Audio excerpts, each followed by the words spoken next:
Sounds கத்துக்கிறோம். அப்ப என்ன பண்ணும், நம்ம வேர்ட்ஸ் பார்ப்போம் இல்லைங்களா?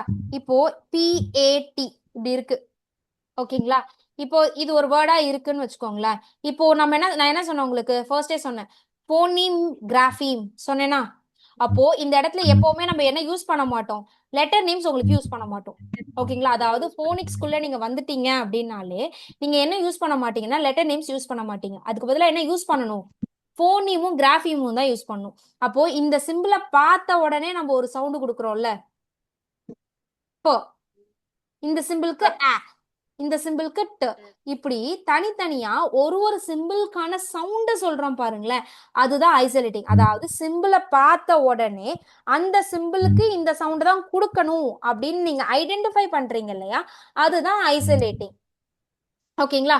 இப்போ இப்படி தனித்தனியா அந்த சிம்பிளை பார்த்து நம்ம சொல்றதுக்கு பேரு தான் ஐசோலேட்டிங்.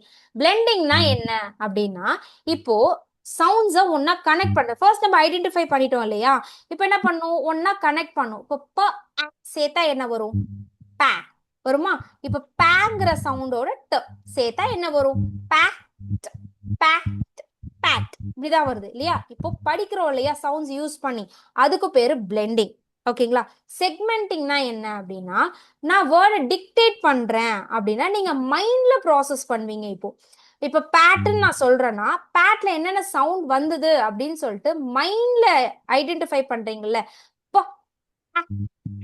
இப்படி பேட்டை மைண்ட்ல ஐடென்டிஃபை சவுண்ட் ஐடென்டிஃபை பண்ணிட்டு அந்த சவுண்டுக்கு ஏத்த சிம்பிளை நீங்க எழுதுறீங்கல்ல, அதுதான் செக்மெண்டிங். ஓகேங்களா? செக்மெண்டிங்னா என்ன அப்படின்னா, writing the words through the sound.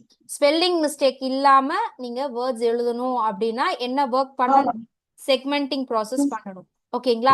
வேர்டை ப்ராப்பரா ரீட் பண்ணணும்னா பிளெண்டிங்கை யூஸ் பண்ணணும். அதாவது சிம்பிளை பார்த்து அதுக்கான சவுண்ட்ஸை கொடுத்து கனெக்ட் பண்ணி படிக்கிறதுக்கு பேரு blending.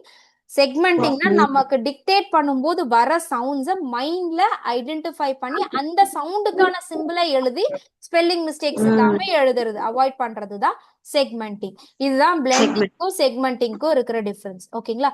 Next, why phonics is not a language. It's not at all a language. Phonics லாங்குவேஜே கிடையாது. ஓகேங்களா? ஃபோனிக்ஸ்னா என்ன அப்படின்னா, it's one of the part of English. இங்கிலீஷ்ல ஒரு சின்ன பார்ட் தான் ஃபோனிக்ஸே தவிர, இம்பார்ட்டன்ட் பார்ட் தானே தவிர்த்து அது ஒரு லாங்குவேஜ் இல்லை. ஏன் அப்படின்னா, இப்போ எல்லா லாங்குவேஜ்க்குமே உங்களுக்கு ஃபோனிக்ஸ் இருக்கு. ஓகேங்களா? ஒரு சிம்பிளுக்கு அதுக்கான சவுண்ட் மட்டும்தான் இருக்கு அப்படின்னா அது லாங்குவேஜ் ஆயிடும்.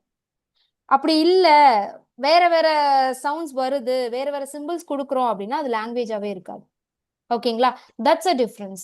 ஓகே, அப்ப இங்கிலீஷ்ல நான் உங்களுக்கு தெளிவா கொடுத்துட்டு 26 லெட்டர் இருக்கு, 44 பிளஸ் சவுண்ட்ஸ் இருக்கு, அண்ட் தென் 200 பிளஸ் காம்பினேஷன்ஸ் இருக்கு அப்படின்னு சொல்லிட்டு, அப்ப எப்படி இந்த லாங்குவேஜை பிளேஸ் பண்ண முடியும்? கரெக்டா பிளேஸ் பண்ண முடியல இல்லையா? ஒரு லெட்டர் ஆல்டர்னேட்டிவ் சவுண்ட்ஸை யூஸ் பண்ணும்போது நம்மளால இதை லாங்குவேஜா வைக்க முடியாதே தவிர இம்பார்ட்டன்ட் பார்ட்டா யூஸ் பண்ணலாம். ஏன்னா இதை பேஸ் பண்ணி தான் நம்ம படிக்கவும் போறோம், எழுதவும் போறோம். அதனால புரிஞ்சுதுங்களா? So this is one of the important part in English. Okay. Why it's important to the children? ஏன் இது இம்பார்ட்டன்ட் சில்ட்ரனுக்கு தேவைப்படுது? ஏன்னா ஒரு குறிப்பிட்ட ஏஜ் குரூப்லயே அவங்க என்ன பண்றாங்க, ரொம்ப ஈஸியா வேர்ட்ஸையும் படிக்கிறாங்க, சென்டென்ஸ் படிக்கிறாங்க, ஸ்பெல்லிங் மிஸ்டேக்ஸ் இல்லாம எழுதுறாங்க இல்லையா? இதெல்லாமே எதை பேஸ் பண்ணி நடக்குது, நம்ம சவுண்ட்ஸ் பேஸ் பண்ணி தான் நடக்குது இல்லையா? அதனாலதான் இது குழந்தைங்களுக்கு ரொம்ப ரொம்ப இம்பார்ட்டன்ட் அப்படின்னு சொல்றோம். புரியுதுங்களா? they can crack the code very easily through the sounds of the sound and then the symbol. புரிஞ்சுதுங்களா?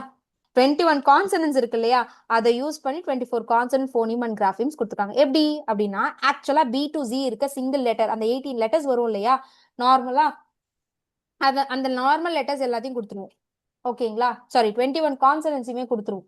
ஓகே, அதுக்கப்புறம் இருக்கக்கூடியது எல்லாமே ரெண்டு ரெண்டு லெட்டர் காம்பினேஷன்ஸ் கொடுத்துருவோம். 44ல 24 போயிடுச்சுன்னா என்ன எவ்வளவு இருக்கு, 20 இருக்கு இல்லையா? அதுதான் அந்த 20 வவல் போனி. நமக்கு எவ்வளவு வவல்ஸ் இருந்துச்சு, 5 வவல்ஸ் பார்த்தோம். கரெக்டா? AEIOU தானே. அப்ப AEIOU யூஸ் பண்ணி தான் இந்த 20 வவல்ஸுமே நம்ம கிரியேட் பண்ண முடியும். ஓகேங்களா? இண்டிவிஜுவல் லெட்டர்ஸ் தானே, ஆனா இங்க எப்படி இருக்கு, காம்பினேஷன்ஸ்ல வந்துருச்சா? அப்போ 20 24 எவ்வளவு ஆச்சு, 44 வந்துருச்சா? அப்போ உங்களுக்கு 44 சவுண்ட்ஸ் இருக்கு. இந்த 44 சவுண்ட்ஸ் தான் நீங்க லேர்ன் பண்ண போறீங்க. புரிஞ்சுதுங்களா?